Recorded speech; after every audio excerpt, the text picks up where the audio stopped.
Hi, everyone. Thanks for joining us. I'm joined by our good friend Michael Diamond from Cobblestone. Michael has been helping us customize amazing Morocco itineraries for the last 5 to 6 years.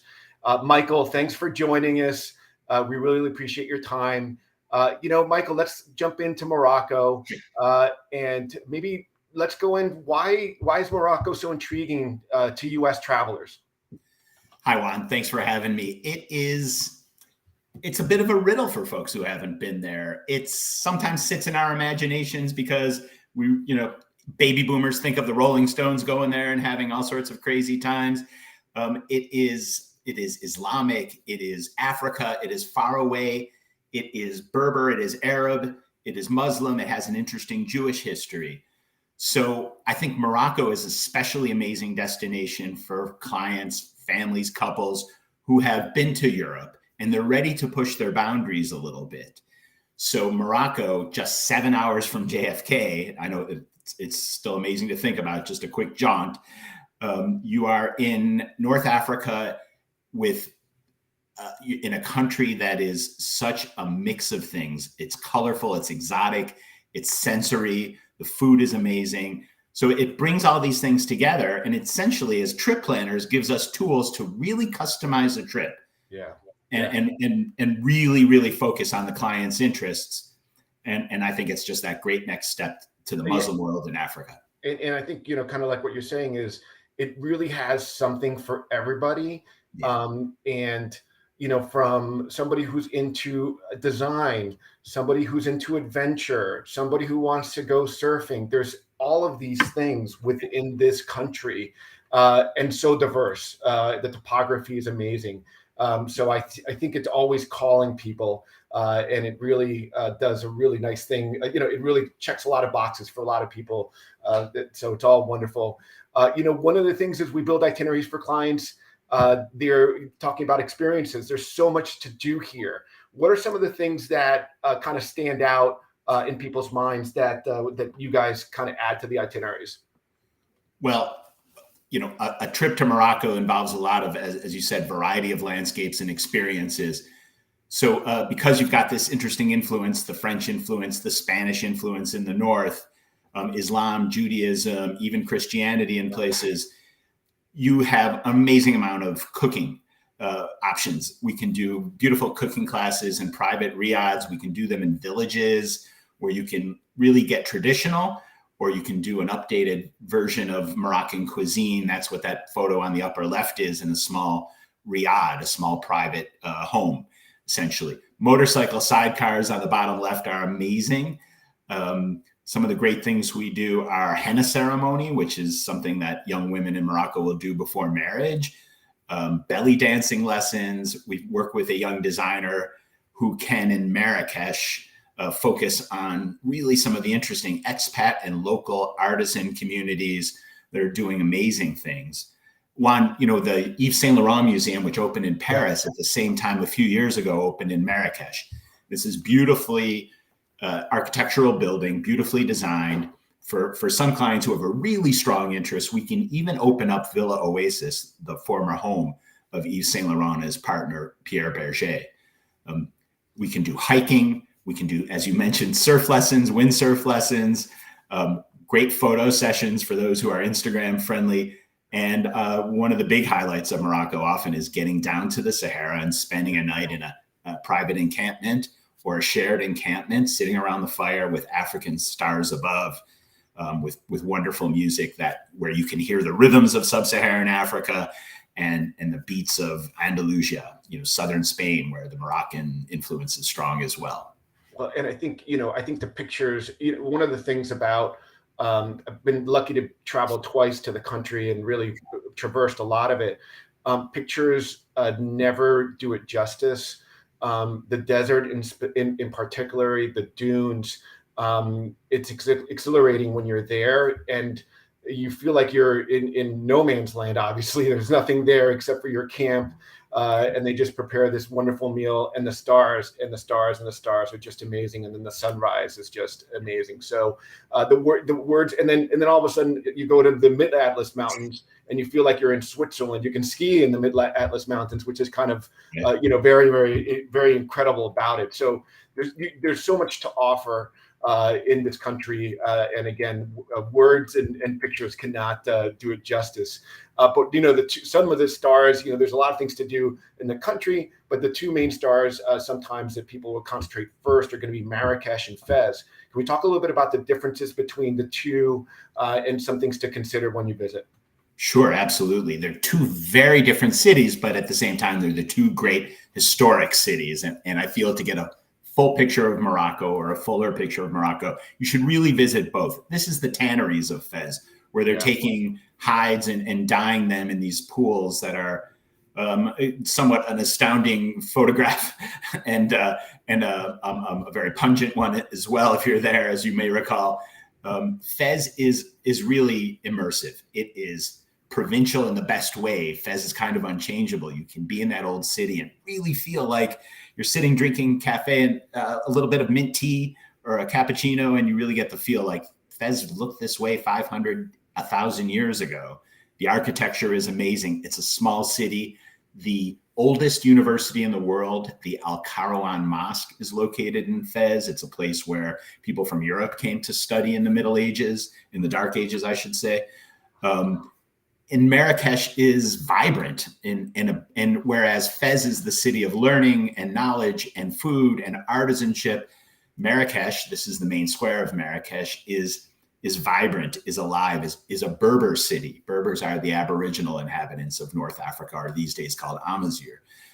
It's a crossroads. It's a caravan stop. It's the end of the caravan from coming up from sub-Saharan Africa. And Marrakesh has a growing French and in addition, a little bit of American expat community around the arts. So all of a sudden, Marrakesh has a couple great art museums, an African art museum that's fantastic. The Yves Saint Laurent Museum and the Madrigal Gardens I mentioned. It's a shopper's paradise because all of that expat energy is being put into producing accessories, homeware, rugs in really new and fresh ways. And that's often exciting. Yet at the same time, this old city still is, big walled city nestled against the high Atlas. On a clear day, you can see those mountains just sort of hanging above the horizon from Marrakesh. So Marrakesh is often the longest stay on a trip, but it's important to get a feel of both Fez and Marrakesh to really get a feel for the country.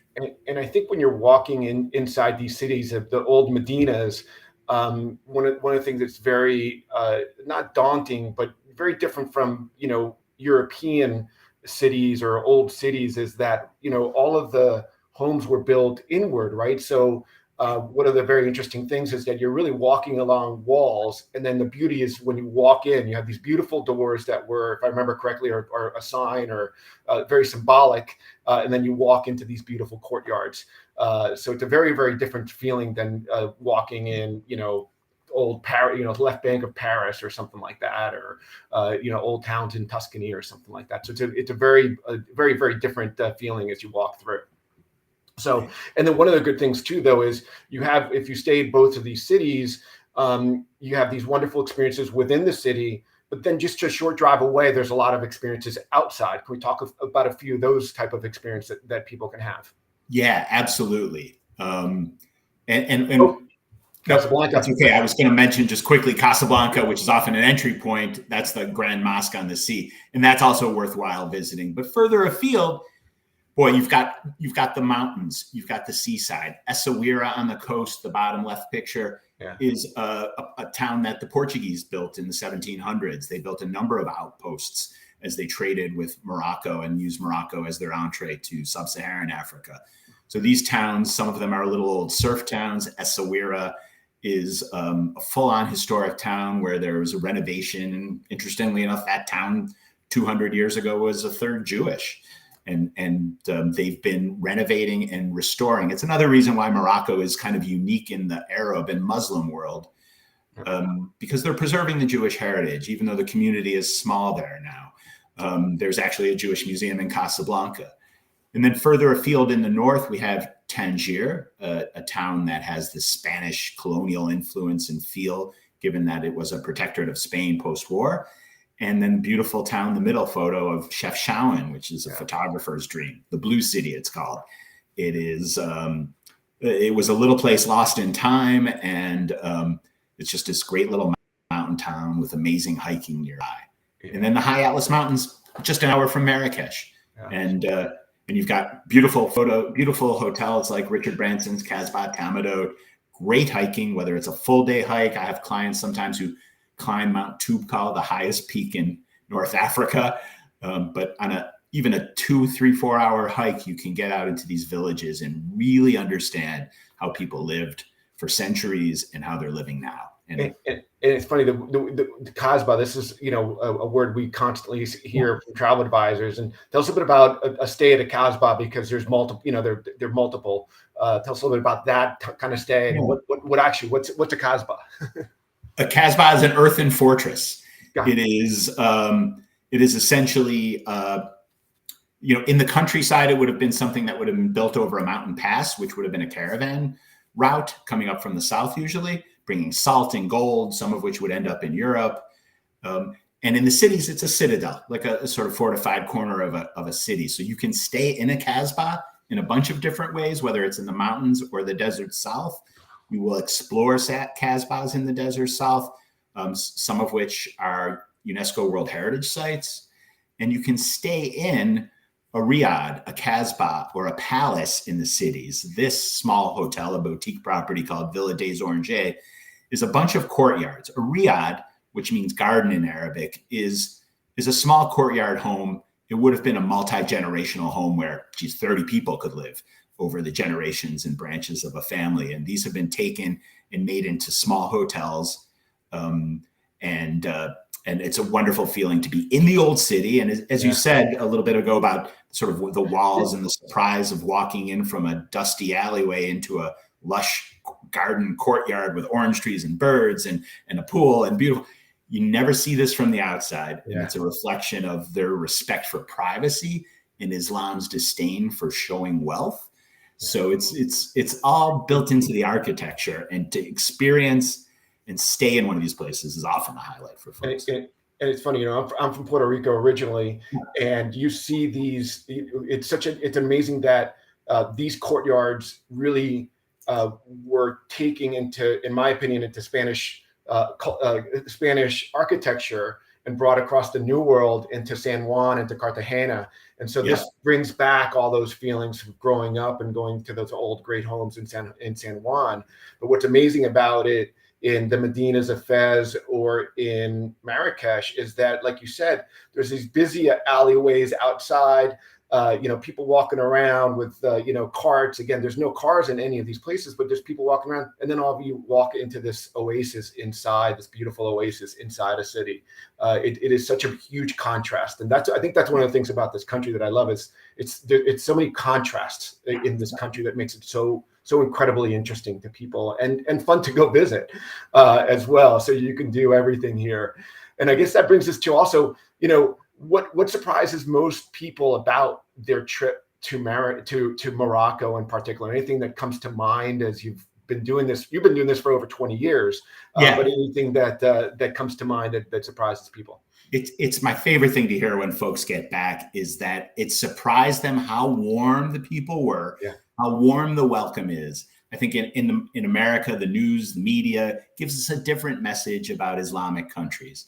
And there's a lot of subtlety to Moroccan culture. So all these influences we talked about and the architecture that spread, across continents, and you see the influences in places across the world. That's what surprises them. The fact that you can have a cappuccino in the new town at a beautiful little hip patisserie, and then, be off in your cooking class and making a chicken tagine over a fire in a tiny village just 40 minutes from Marrakesh. That kind of contrast is astounding, and that's really what surprises folks. Yeah, I just walking around and interacting with folks throughout the country was amazing. It's you definitely get an understanding. When I've been there, you also have to you kind of have to reset your mind, especially coming from New York City, that we're just Yeah. assume so much.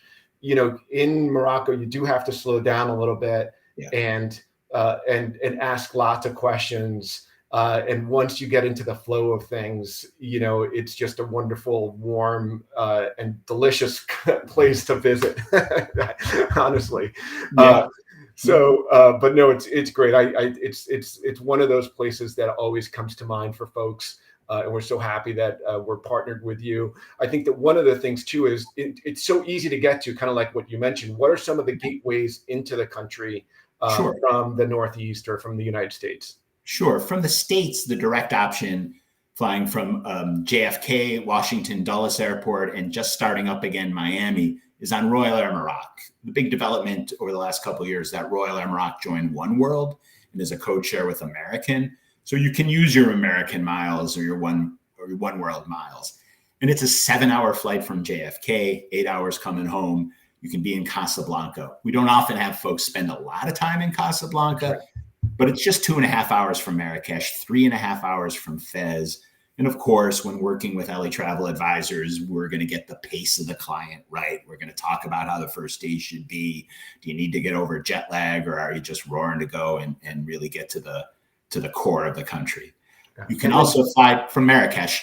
Into Marrakesh, a lot of flights to Europe, and Fez, just a handful of flights to Europe. And that's one of the things that makes Marrakesh so international, or starting to be European. There's so many flights into Marrakesh. It's actually the best, if I remember correctly, the better of the airports.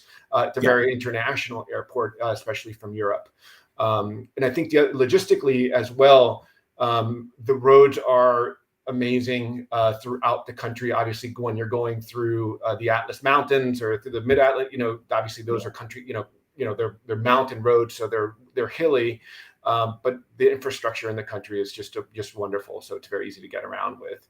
Well, Michael, thanks so much for all of your time and going through some of the things that people love about Morocco and some of your knowledge. We appreciate all your partnership and your help with our clients, and we're so glad that things are going back, and we're having we have our first client going there tomorrow with you on April 2nd. She's arriving. So we appreciate all your time. Well, thank you so much, Juan. Always great to work with the amazing advisors at Ellie, and we're so appreciate the support and look forward to great days ahead. Talk to you in a bit. Bye. Thanks. Take care.